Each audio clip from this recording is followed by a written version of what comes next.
Are you a guy who has ever felt lost or anxious or depressed and completely unsure why, even though you feel like you're doing all of the right things? This podcast may be for you because we get into this big time. So welcome back to the ABoutWellbeing podcast, episode 53. This one, man, we are getting to it. Currently just a few little things like I'm filling up with coaching spaces. Haven't got too many left. So if you're interested in that, sing out. What I do have available is half-day sessions. So if you ever want to cry in front of another guy and like really learn about yourself and dive in really deep as to like why you're alive, what you need to do, how you can optimize yourself, offering those. On my website, the new website, if you go on to like CoreyBoutwell.com, scroll down to the blog, click on the blog, then you have a whole bunch of features in there. You can get the bone broth discount. You can get the, you can see all the different articles that we have there. I also have the recipe ebook. That is for sale in the link in my bio for Instagram. And you can also find the links for the bone broth on there too, which is awesome. Obviously, I also have a training program. If you're interested in that, please DM me or book in a time. I'll run you through. And if you're interested in getting that to as the first step for optimizing yourself, you can absolutely do that. That is awesome. And other than that, yeah, guys, what's up? I hope you guys are crushing it. I hope you've been having some big months, kicking some goals. So yeah, this podcast, I don't have a huge agenda for it. I'm kind of going to go off the cuff here a little bit because I had a very dear friend ask me this question. They were like, why? This is a very philosophy podcast. We're getting into it, guys. So I'm thinking caps on. Really think about your life, what's going on. This is time for you to analyze what's happening. So if you're listening to me on like a 1.4 speed, just slow it down a little bit so you can get everything, because you may need to pause just for a second to like reflect. This is a very passionate subject of mine, and yeah, like I really rate it. So I had this very dear friend of mine ask me this question. He was like, and oh man, as well, just before we get into that, I haven't stopped talking about this. And this is what I'm going on today is a tool that I'm going to be using for my coaching. It's one of the next tools that I've developed and created, which I think is fantastic to have a little look at. So y'all guys get a free coaching session today. How good. But no, it's not finalized yet. It's in the early stages, but I'm very proud of it at the moment. And I think it's really good. So I had a dear friend, back to this, say, man, I'm doing all of this stuff with my life. Like, I'm healthy. I'm exercising really well. I'm doing all of this stuff. I know what I'm doing. I'm making money. But for some reason, I feel super lost and I'm anxious and I'm depressed. And I know him really well. And while he was telling me all of these different things, I was listening very intently. And he was like, this is happening. I was like, why, man? And he just went into all these different situations. And because I coach men and because I read a lot of books on this topic, I started to make like, it was like I had a really good download just kind of come in like in my mind. And I was like, okay, so I think I know what's wrong, man. Like, correct me if I'm right or not. But from my perspective, this is what is happening. So before we even get into this, I'm going to share with you guys a Friedrich Nietzsche quote before we actually get into this, because God, I love Friedrich Nietzsche quote. And this is such a goddamn banging quote. Literally every time I open my book of quotes, I'm like, oh, goddamn, so good. Listen to this one. Not good taste, not bad taste, but my taste, which I am no longer ashamed. This is now my way. Then I personally asked the question, where is your way? Thus I answered, the way, like the way, for the way does not exist. There is no the way. There is no like, there is your way or there is my way, and that's it. Which makes a lot of sense. So what is your way? What's going on in my brain? So I'll just repeat this again because this takes like a little bit of time. So there's not like, for me, this makes sense in terms of someone's like, oh, this is my perspective and this is my perspective. And then people would have a disagreement. It's like, it doesn't matter who's got what perspective. It's, if this person believes that, that's heaps cool. And if you believe that, that's cool as well. Like, all chilled. You both have your own way. And acknowledging that is extremely important. So I'll repeat the quote again. Not good taste, not bad taste, but my taste, which I am no longer ashamed. And also not feeling guilty for just being yourself. Oh, how fantastic is that? This is now my way. Where is yours? Thus I answered, the way, for the way does not exist. Cool. That's out of Thus Spoke Zarathustra. Friedrich Nietzsche book, boom, so much wisdom. One of his goals as well, he was like, really interesting. He said, Friedrich Nietzsche's goal was, I want to get all the wisdom out of one book done in like one paragraph. That was his goal for writing things. That's why some of his writing is so impactful. You're like, whoa, what's going on here? Anyway, back to the model, all right, guys? Brains on, brains on, brains on. We're getting to it here. So this is based out of a few books. This is based out of Wild at Heart. This is based at The Boy Crisis. This is based out of The Way of the Superior Man, and maybe a couple of others. It's a bit of a put together like those. So what I'm saying is basically, if you close your eyes and you vision just like a whiteboard, and you can imagine at the very, very top sits anxiety and depression. And that's where it happens. And then just underneath that is you, just a little stick figure of yourself. Underneath those, you've got all these different things which travel downwards. And your goal is to get down as much as possible. Because if you don't get down as much as possible, it's easier for anxiety and depression to rise up. That's why anxiety and depression's at the top. And that's how you'll suffer from that. So the first things that can like help you get down without it is obviously going to be your health and your energy. Your sleep, food, effort, eating, energizing, sleeping. I think I've already said that. All of those things all come into it. All come into like, I guess, a baseline of health. Very easy to get down. And if you've got that sorted out, then what kind of happens is like you can ask the question to yourself as, there's 3 things which come out of the book Wild at Heart that a man needs to not, to live a fulfilled life. And that is purpose, danger, and beauty. And if you think about the stick figure and you go like, I've got all these lines down and they all go to an even horizontal line, and there's like 10 points: sleep, eating, energizing, exercising, effort, all of those different like basic health stuff. Like the bottom section of my hierarchy, physiological needs, all the physiological stuff. And then from down there, I've got 3 different sections. One in the middle, which is danger, one to the left, which is purpose, one on the right, which is beauty, right? So what happens is if we have a baseline of health, because what happens if you get terrible sleep, it's a lot harder for you to ask the questions in your life, like, what is my purpose? Where am I getting danger? And do I have a beauty to fight for? Or if you're extremely, extremely overweight, then it's going to be very hard to be like, oh, what's my purpose? Where's my danger? And there's a beauty to fight for. It's like, well, as far as priority goes, you should probably get your weight under control. But knowing these things can help motivate that, which is very interesting.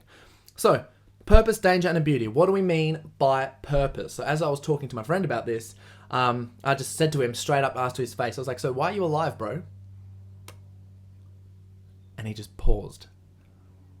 So I'll ask you guys a question. If you're listening to this, just real quickly, I'm going to give like just a 5-second pause. Why are you alive? Duh. Right, it's very easy to go blank there. So this is sort of like your purpose is your king energy. Why you're alive is, especially for men, is very interesting because the way they put it in a perspective I look at regularly is, with the statistics, it's like something along the line of 99% of girls have a baby, right? And girls live for love. That is what they want in their life. It's all love. And they can get that a lot of the time if they have a child, or if they've got something to love them where they can give and receive love. That is like their whole purpose for living. For majority, obviously, there's different people see things differently. Different girls see things differently. This is just like majority speaking from the stuff that I've looked at, and this is just a perspective that I'm trialing, and I think it's great. So men are very different. Men actually have to have a purpose, like why are we actually alive, and we're constantly chasing that. And what happens is this is like your king energy. This is like our goal as a kid. We've always had like guys. I don't know if you resonate with me. It's like I want to have this empire. I want to build this thing. I'm going to have like, this would be my purpose. I want to help all of these people and have this impact. And this is like my king energy type of, power that you strive for. And if you don't know why you're alive, then it's a lot harder to have that. Now, the thing is I've separated these three things at the bottom: purpose, danger, and beauty. They're all separate, right? And the reason for that is if you just focus on your purpose, and let's say you're focusing on your purpose and you're like a full magician king about it, and you're following that really in depth, what will happen is you'll put danger and a beauty to the side. Next minute, 40 to 50 years will go by, and you'll be like, you have an empire. You have absolute purpose for what you're doing. But then you think back and go, shit, I haven't done anything fun. Like, fuck. What am I going to do? Like, where's a bit of danger? I've just done nothing but grind. I've had all this good stuff, and man, I wish I had a girl to share it with. Jesus Christ, I wish I had some kids. Like, oh, Jesus. Like, that's why I see a lot of older men who are very mature start to have families and kids and stuff, and they start to realize these things, and they're like, okay, I've got to bring this back into my life. very good for them to focusing on their purpose in the meantime and prioritizing that first. But what I'm saying is sometimes if you go too much of a thing ain't a damn good thing. Is what I'm saying there. So I hope that makes sense. The next one is danger. So for men, this is extremely important. We all need a bunch of danger in our lives, or we will not be fulfilled. And you can ask that. Like, there's a really good example out of the book Wild at Heart. The guy was explaining with some of the men that he was coaching and talking about and talking with. Was one of them was like a sailor and went on this huge sailing trip, and he was a lot older, and he always tells the story. He said, and he was like, okay, what's the most dangerous things you did? And he was like, well, we were out sailing on the oceans, we got caught in this freaking hectic storm. It was just a sailboat, didn't have no engine. It was like 3 of us on there trying to go over these crazy ravaging seas and over the storms and figuring all these things out and hanging on for dear life and jumping back on, and people would fall off and we'd bring them back in and all this stuff. And Jesus, I never felt more alive. Oh, and I resonate with that. I was like, yeah, I get you. As a guy, yeah, danger, super thrilling. So what does that look like? Well, for me personally, public speaking and being vulnerable for me is very dangerous. Doing something like an outside activity. I love doing downhill and mountain bike riding. I think that's like crazy shit. I think that's so fun. Training to absolute failure in the gym, like pushing myself to the part where I think I'm gonna like throw up. That is a very good example. And then also anything that's very thrill and very adrenaline. Something where you're on the edge of death, where death is like, you know, you're somewhere experiencing those things, whereas bungee jumping out of a plane, a sense of euphoria. Like, where is your danger? Where is your thrill? Every single guy needs one. And yes, there's going to be different tolerances to every single guy. Like, some guys may need a little bit, some guys may need a lot, depending on what certain experiences they've had in their life. But it's very important to have some of that and make sure that that is balanced and that is in your life as a guy. Then what happens is if you make danger the primary focus, let's say, for example, you're a martial artist and you like fighting and you get a real huge thrill out of that and you think that that's your purpose, right? And you just really, really enjoy it. You see those people who are like broke fighters and all they do is just fight and they just live for the thrill and they don't set up anything financially, career or purpose-wise. They like may or may not have like multiple sort of like, you know, relationships that aren't lasting or something like that, but they're just like, no, I'm just all about fighting, that's it. And they're just loving the danger, loving the thrill. And then on weekends they go do some other gnarly stuff that's like, you know, not exactly fighting, but it could be, you know, jumping out of planes or skateboarding, bike riding, like whatever it is. They got that danger in there and they just live for the thrill, or surfing, whatever it is. When that gets too much, then you negate and you're not really focused on the beauty and you're not really focused on building like an empire. After a certain period of time of that, that's super warrior energy. That's when your warrior archetype takes over. And when you are like very warrior like that, what happens is everything else suffers. And you go, no, and you focus on this and then you get to the point where your body would sort of shut down. And like you'd sort of get depressed or whatever. So that makes a lot of sense. If you make danger the priority, that is what will happen. Beauty. So beauty is obviously how you give and receive love. As a guy, we all, as a kid, I know, like, even I myself have completely imagined, like, I remember being, like, 7 years old, imagining myself be having a girlfriend. Imagine myself having a wife and be, like playing all these romantic fantasies in my head. Like, I'd get up out of bed when I was, like, 7 years old and, like, pretend to kiss my pillow wife, like, goodbye as I went to school and shit like that. Like, we all grown up wanting to have, like, a partner like that and have a family and somewhere we can give and receive love. Now, in terms of getting this stuff, it's like not all the time us guys are going to have girlfriends. It's not all the time we're going to have that beauty or we're going to be that certain on someone that we're in love with. So what does that mean? Where does love show up in our life? And that is giving and receiving. It could be like your friendship group with you guys. It could be people at work. It could be people you give back to. Anywhere where you're actually giving and receiving love can suffice. But the ultimate, like for a period of time, but the ultimate goal for a guy is to make sure we have a beauty to fight for. So that's like the warrior energy, protecting the beauty, which I think is extremely, extremely important. It's your partner and it's your family. And what happens though is, again, too much of a good thing.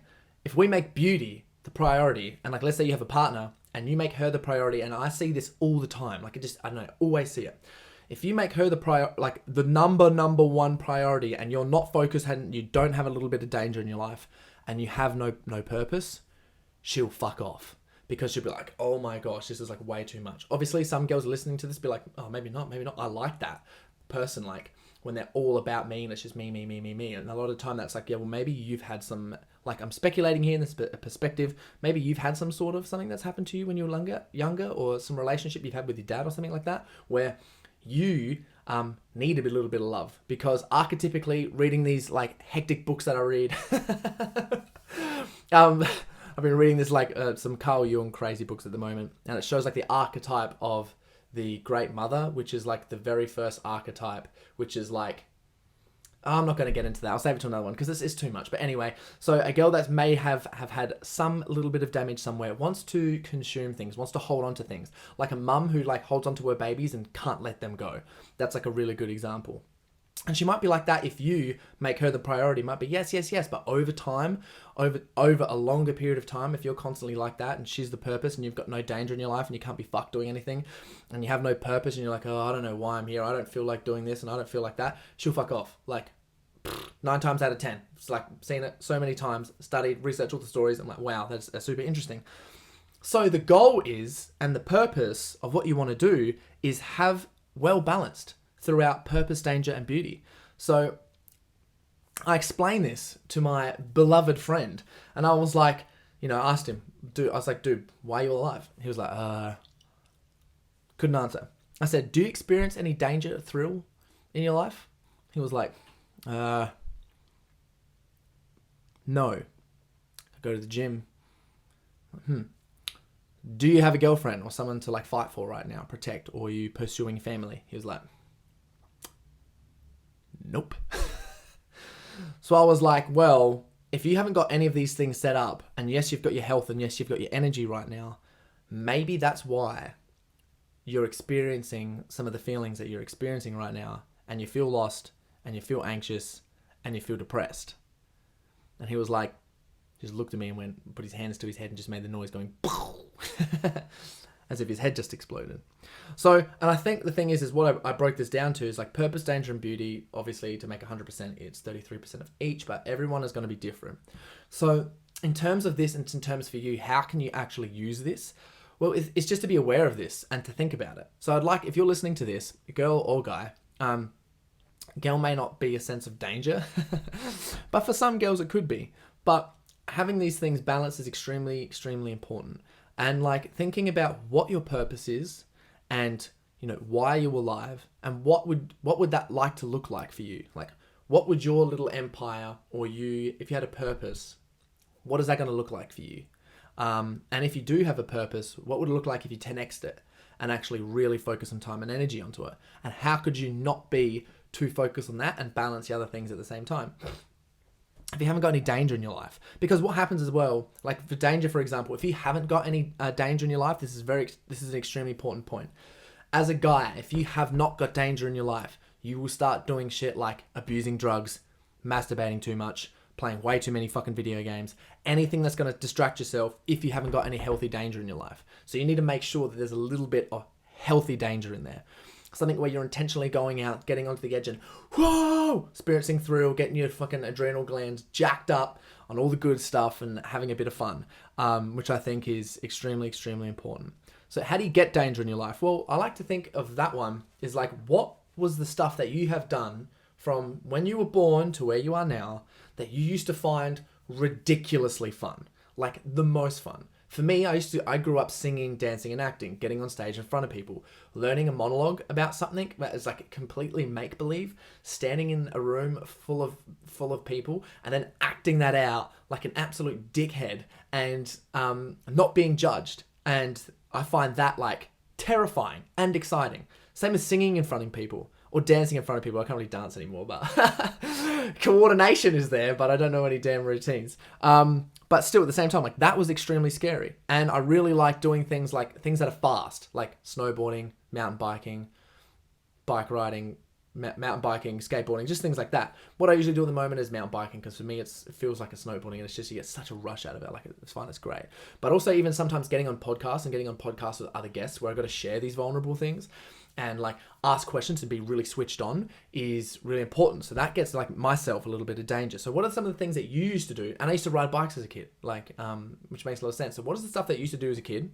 And what did you find really exciting? And what can you put on yourself and do it now that has no pressure as it used to back then? Because a lot of people grew up, children, like guys specifically, grew up either being a competitive athlete or competing this or doing this sport, whatever, and it become too much and become too crazy, and the pressure of actually doing it like took the enjoyment out of it.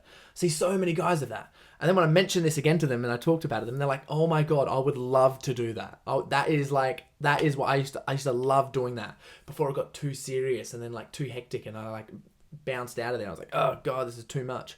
So yeah, like what do you do? Super interesting. Yeah, it could be like a lot of guys, I assume, have done martial arts. So learning about that could be awesome. It's a really good one. And then beauty is, well, that is very easy. Are you in a position to give and receive love? Are you in a position to be a good partner?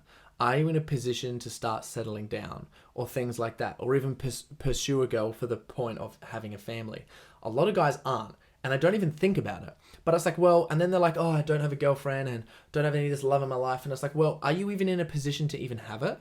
Because a lot of guys, we need to feel like we are super responsible for all the stuff in our lives in order to have a girlfriend. We need to have certain things sorted out. We have to know what our purpose is, know what like our career is, or whatever it is. And that way it's a lot easier for us to go, oh, now we've got this extra room, we can have a girlfriend. It's not like, oh, I need a girlfriend first. I'll sort this out. I'll get it done when I'm older. Like, you know, I'm young right now. I'm just having fun, all these things. It's like, nope. Should probably start focusing on this now, man. Like, otherwise it's never going to damn happen. So if you are set up or you aren't set up, it's like, what are you currently doing so you could be set up to be in that position to have someone like beautiful enter your life? Crazy. So yeah, if you haven't set that up, start setting it up. But even not, where are you giving and receiving love? Like for me at the moment, being single and having Frosty Fridays where I have like 5 of my best mates come around every single Friday. It is fantastic. We're not like, there's a lot of love going on. We're just like, it's just like, you know, you can talk about what are your problems during the week. You can talk about girls. You can talk about how good they are. You can talk about how they're frustrating you or whatever it is. And it's just like, you know, it's just a lot of support there, man support, and it's just great. Or even just going out, having drinks with the guys or whatever it is. That is a part where somewhere you can give and receive love. If you're family orientated, seeing your family, seeing your parents, seeing your siblings and all those different things, that is another point where you can practice giving and receiving love so that when you do have the part where someone romantic comes into your life, you have some of those skills so that you know how to give and receive love from them, because you're going to need to. Girls are super hypersensitive to love and they get it. We don't as guys. We think, oh, we'll be right later. We'll be fine. Like, no. We got to learn a little bit about that. Like, I think where that comes from, which is very interesting, is that like we've sort of like back in the days, thousands of years ago, elders were in tribes and like, especially for men and stuff, and they helped younger dudes all the time. And like right now it's like, well, I live by myself. It's not like I have all these authoritative like older male figures that are giving me all this crazy advice for all these different things. You've got to go out there and research it yourself. So that is another really important one to look at.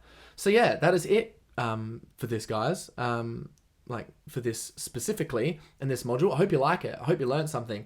I hope that you kind of take away this sort of thinking about all these different things, like what is my purpose, where's the danger, where's the beauty, all of these different things, different energies. I'll get into, I know I mentioned king energy and warrior, magician energy, and also obviously the beauty is some lover energy, and I'll get into another podcast talking about king, warrior, magician, lover, because I talk about that a lot in the coaching, which is really fantastic. But if you guys like this podcast and you got anything out of it, please share it on your story.